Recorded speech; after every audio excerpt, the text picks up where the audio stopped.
de la meditación. Dos banderas. San Ignacio propone esta meditación, que llama de dos banderas, de dos ejércitos, podríamos decir, o de dos oficinas. Se trata de ver cómo se actúa en el bando, en la central de Lucifer, y cómo en el de Cristo. Esta es, por tanto, una meditación de discreción de espíritus y va dirigida, en primer lugar, al entendimiento, para aclarar bien nuestras ideas y saber cuál es la mentalidad, la forma de actuar de Lucifer y la mentalidad y forma de actuar de Cristo.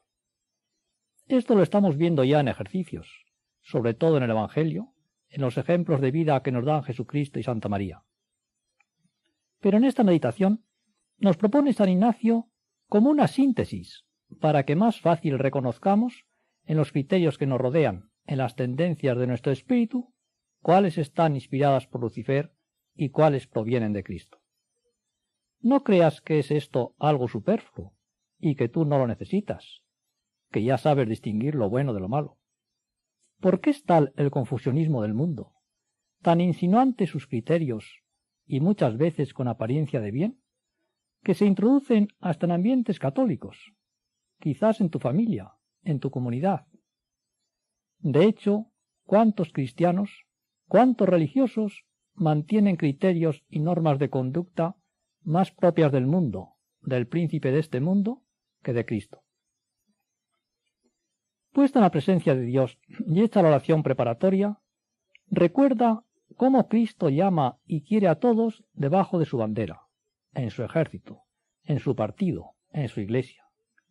Y cómo de igual forma Lucifer también llama y atrae a todos para que le sigan bajo la suya, con sus criterios, en sus organizaciones.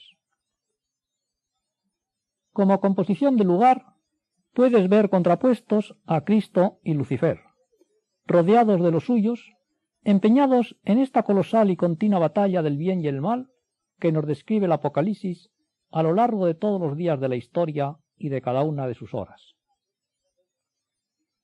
El fruto que has de pedir sacar en esta meditación es, como dice San Ignacio, conocimiento de los engaños del mar caudillo y ayuda para de ellos me guardar, y conocimiento de la vida verdadera que enseña el sumo y verdadero capitán, y gracia para le imitar.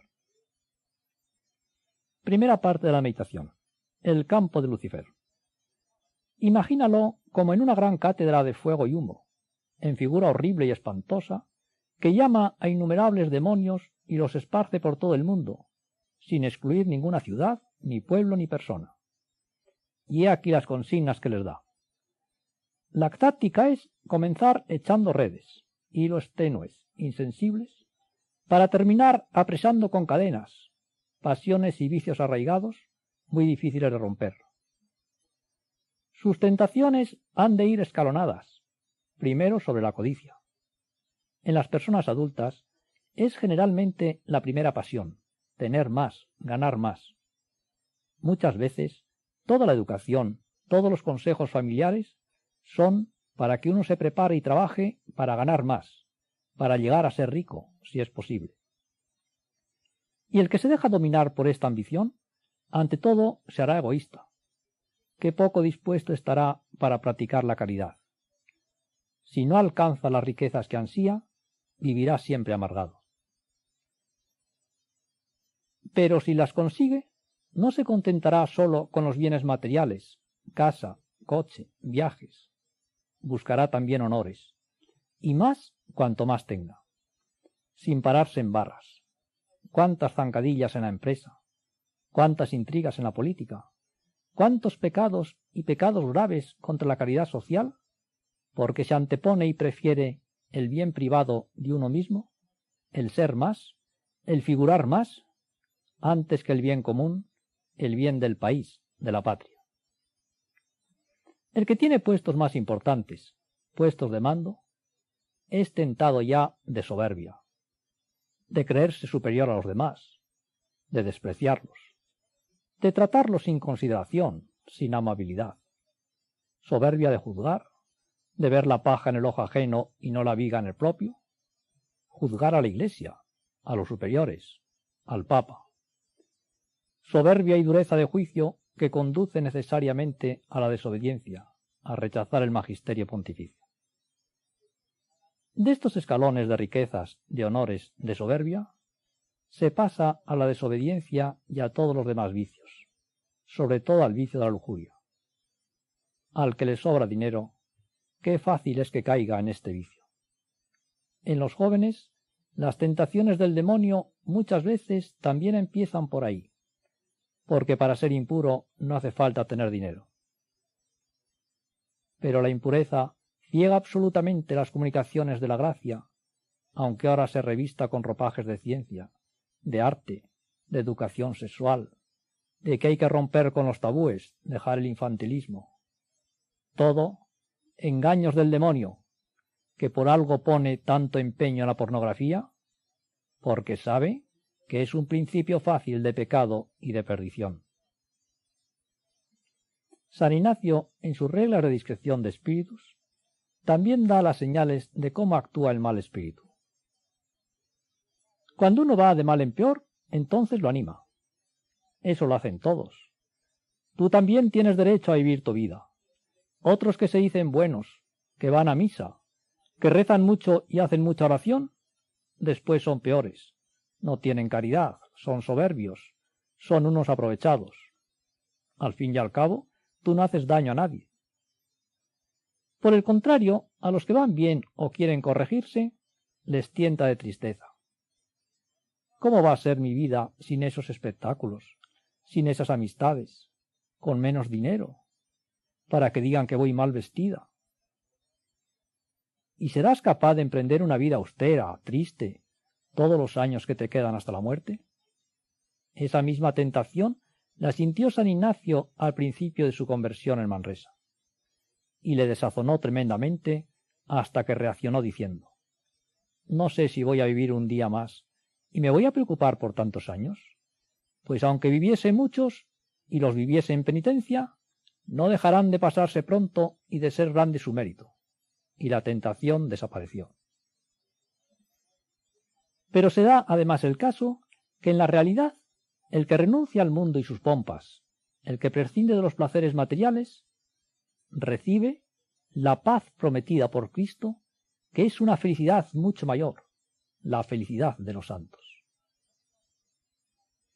Dice también San Ignacio: el enemigo se hace como mujer en ser flaco por fuerza y fuerte de grado, porque así, como es propio de la mujer cuando riñe con algún varón, perder ánimo, dando huida cuando el hombre le muestra mucho rostro, y por el contrario, si el varón comienza a huir perdiendo ánimo, la ira, venganza y ferocidad de la mujer es muy crecida y tan sin mesura, de la misma manera es propio del enemigo enflaquecerse y perder ánimo, dando huida a sus tentaciones, cuando la persona que se ejercita en las cosas espirituales pone mucho rostro contra las tentaciones del enemigo, haciendo lo totalmente opuesto, el opósito per diámetro.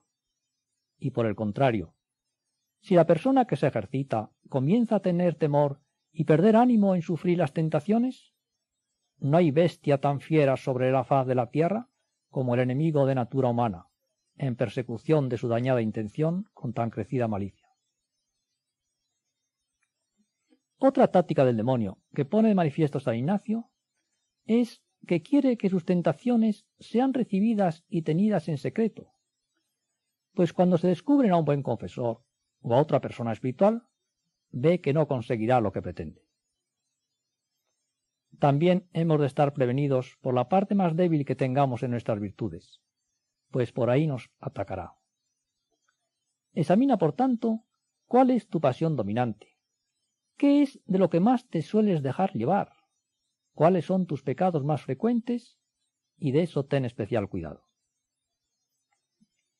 Es también buena señal para conocer los engaños del demonio observar cómo acaban. Su cola serpentina. Empieza con un pensamiento, una amistad, una obra bajo apariencia de bien, pero que si acaba mal, se ve no era inspirada por el buen espíritu. La segunda parte de la imitación es considerar a Cristo, viéndole, por ejemplo, en Galilea rodeado de sus apóstoles, y a las personas que él escoge a sus elegidos, cómo los envía por todo el mundo, esparciendo sus sagradas doctrinas por todos los estados y condiciones de personas, y las consignas que les da para que procuren atraer a todos, primero, a suma pobreza espiritual, es decir, todo cristiano debe tener el corazón despegado de las riquezas, puesto que éstas son una grave tentación, como veíamos antes.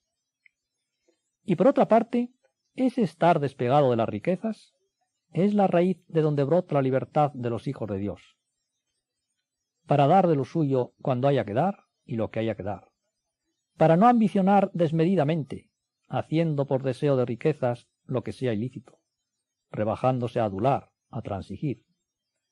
Y cuando tengan poco, estarán también liberados de la tristeza de no ser ricos. Por eso San Ignacio insiste, para todo cristiano, en procurar la suma pobreza espiritual, el total despego de las riquezas, y añade, si su divina majestad fuera servida y los quisiera elegir, no menos han de querer la pobreza actual. Esto es, que si uno siente vocación, si tiene la gracia de Dios para dejarlo todo, que haga voto de pobreza, que le siga siendo religioso. El segundo escalón en el camino de la virtud es lo opuesto al honor mundano, el deseo de oprobios y menosprecios, de los cuales se sigue la humildad. ¿Cuánto hace la gente para aparentar? ¿Cómo nos duele que otros sean más que nosotros? Que sean más inteligentes, o que sean más ricos, o que tengan mejores puestos, o que siendo menos inteligentes y menos trabajadores, hayan conseguido mejores notas en los estudios, mejores empleos en la sociedad, tengan más recomendaciones. A toda esta mentalidad mundana, Cristo pone algo radicalmente opuesto: el deseo de oprobios y menosprecios, el no dejarse llevar del vano mundo. El no buscarlo ya es mucho, pero el desear ser menospreciado, marginado, eso es mucho más. Supone un deseo muy eficaz de santidad, porque no cabe duda que quien así desea parecerse a Cristo avanzará rápidamente en la vida espiritual. El corazón de Jesús pide reparación, y sabemos por el ejemplo de los santos que ésta es la mejor que le podemos ofrecer. El que tiene tal amor a la pobreza por Cristo y tales deseos de imitarle en ser menospreciado, llegará a la humildad perfecta, lo más opuesto a la soberbia, la mejor disposición para practicar la caridad hasta el heroísmo. Haz un coloquio a Nuestra Señora para que te alcance estas gracias de su Hijo. Conocer los engaños de Lucifer, que tienta escalonadamente de ansia de dinero, de honores, de soberbia, de lujuria, que anima a los que van mal y procura desanimar a los que van bien. Hay que resistirle varonilmente y abrirse a un sacerdote, y atender a nuestras pasiones dominantes, y observar su cola serpentina. Conocer también los criterios contrarios de Cristo, de pobreza y humillación.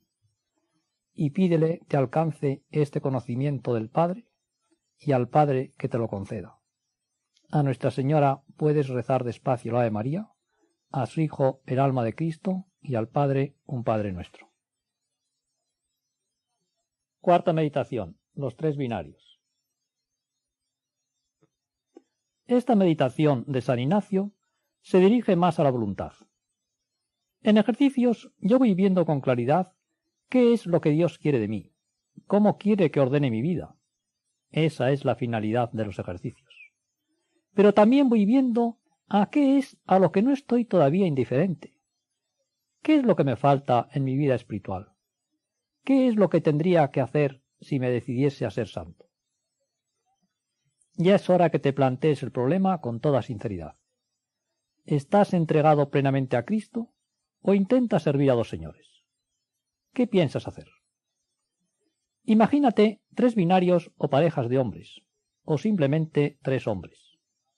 Cada uno de ellos ha recibido un fuerte capital, sea por herencia, sea por la lotería, por las quinielas. No se trata de que se lo haya apropiado indebidamente y lo tenga que devolver. Pero todos quieren saber cuál es la voluntad de Dios, qué deben hacer con ese dinero para salvar su alma, para santificarse. Intentan ordenar su vida. La composición del lugar será verte delante de Dios y de todos sus santos, deseando conocer lo que le sea más grato, lo que sea más a gloria de su divina majestad y salud de tu alma, y una vez conocido, que te dé gracias para elegirlo. Sigamos con la parábola. Primer binario. El primer hombre querría quitar el afecto que tiene al dinero, así estar liberado y poder entregarse en paz al servicio de Dios nuestro Señor, a cumplir en todo su voluntad. Pero no pone los medios hasta la hora de su muerte. Es el ejemplo del que tiene un querer absolutamente ineficaz, un querría. Desearía ser santo, pero lo deja para más tarde. Es un caso de tibieza. Los que dejan las cosas para mañana no las hacen nunca. Como dice San Agustín, si lo vas a hacer luego, ¿por qué no lo haces ahora? ¿Lo vas a hacer luego porque te parece que está bien? Pues entonces, ¿por qué no lo haces ya? Ahora tienes la oportunidad. ¿La tendrás mañana? Hoy pasa Cristo junto a ti. ¿Pasará mañana? ¿Vivirás tú mañana? Recuerda el ejemplo del ciego de Jericó. Qué poco sensato y qué peligroso es desaprovechar la gracia de Dios. Si ahora que lo ves claro no te decides, después de ejercicios, otra vez en el torbellino de la vida diaria, ¿cómo vas a decidirte? Pero si es que todavía no ves claro lo que Cristo quiere de ti, entonces tendrás que seguir insistiendo en la oración, en los coloquios, para que Dios te ilumine.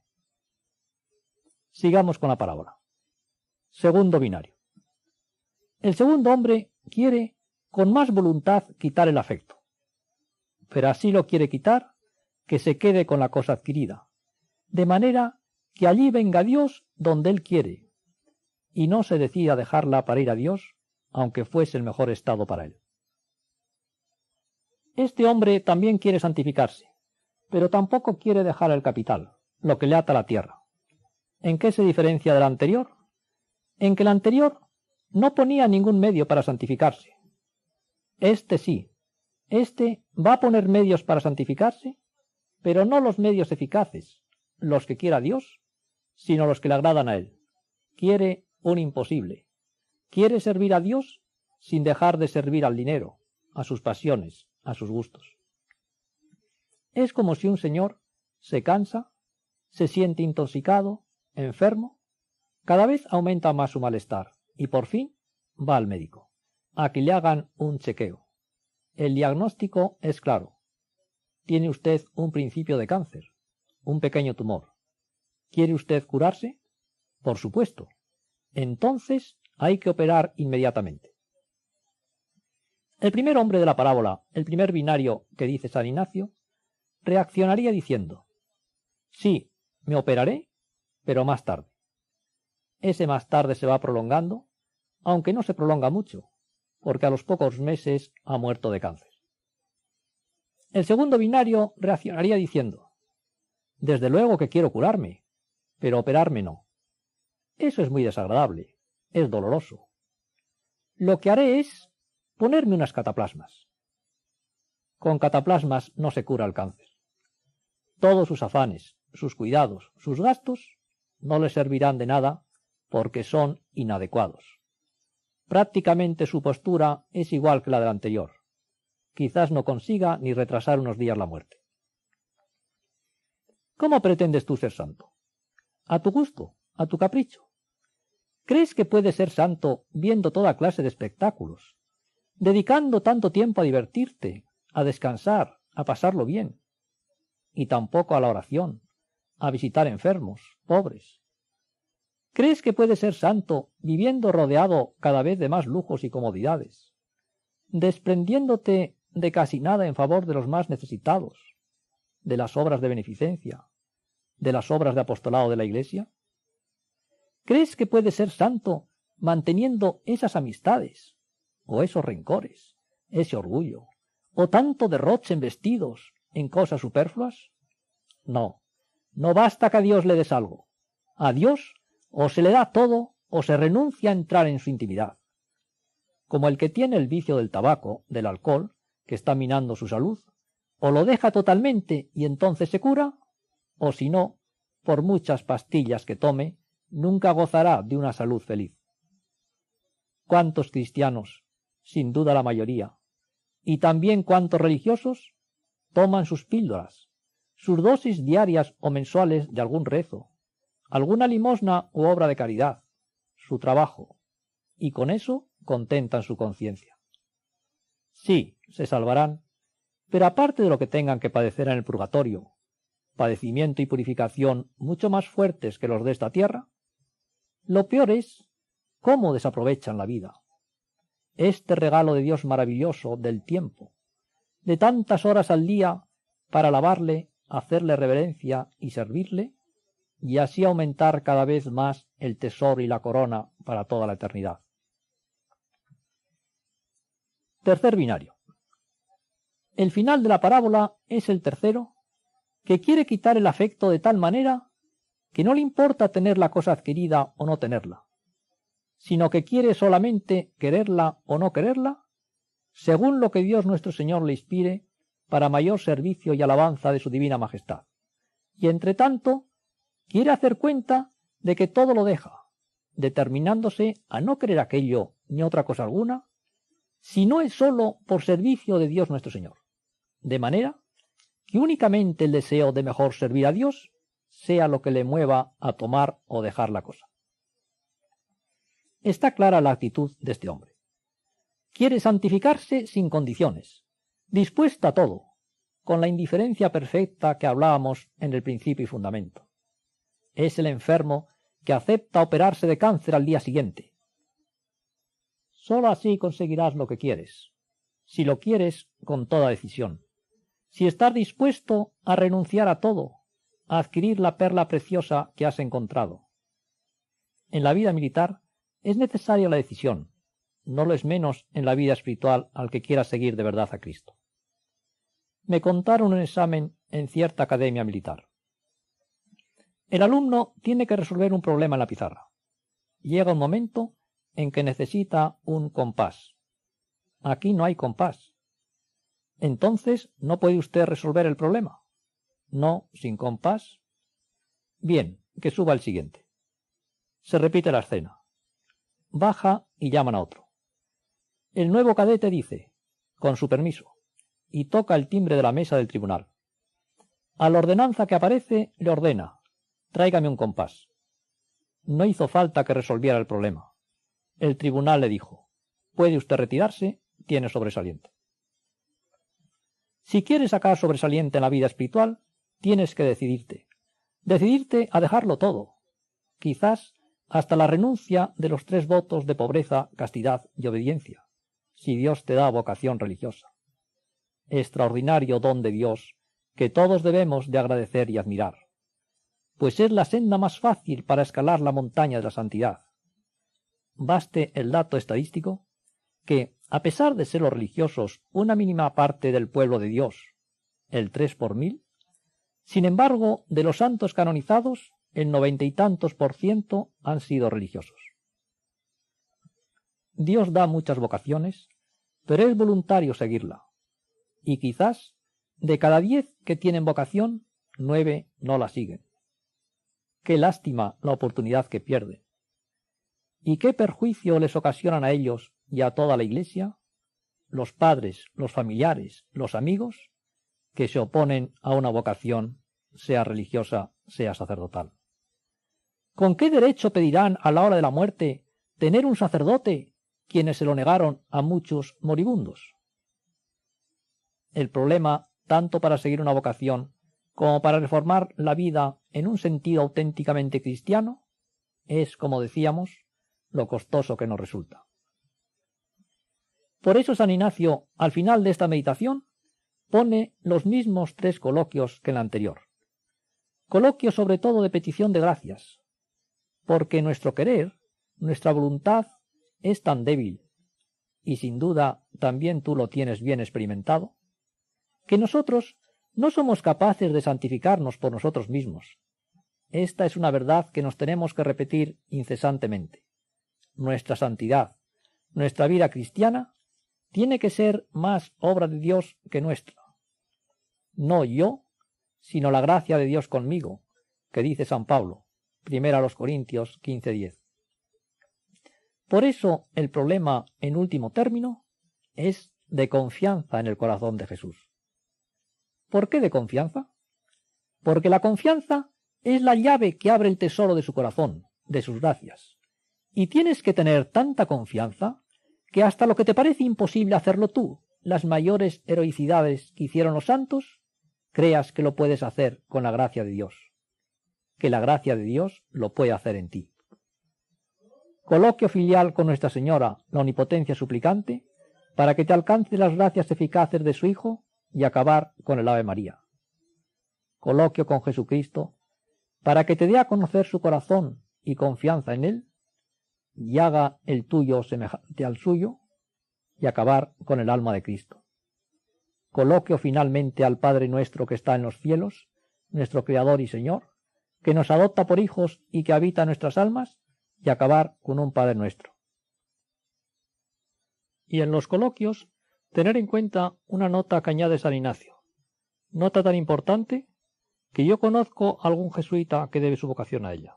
Fíjate, es de notar que cuando nosotros sentimos afecto o repugnancia contra la pobreza actual, cuando no somos indiferentes a pobreza o riqueza, mucho aprovecha para extinguir tal afecto desordenado, pedir en los coloquios, aunque sea contra la carne, que el Señor le elija en pobreza actual, y que Él lo quiere, pide y suplica, solo que sea servicio y alabanza de la su divina bondad.